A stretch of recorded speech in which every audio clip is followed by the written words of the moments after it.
crews in Corvallis are cleaning up after a train trestle collapsed there over the weekend. So this happened Saturday afternoon, and our Ashley Grams is live from the scene this morning. Good morning, Ashley.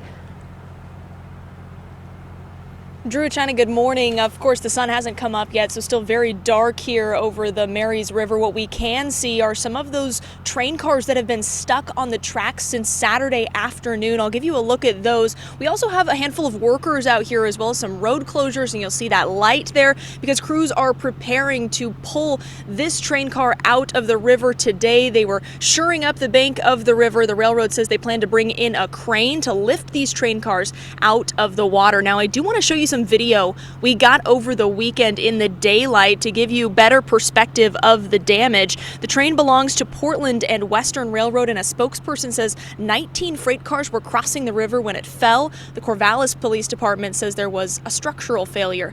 Now, you'll notice in some of that video that pieces of the trestle that are in the water look burnt, and that's because the trestle caught on fire back in 2022.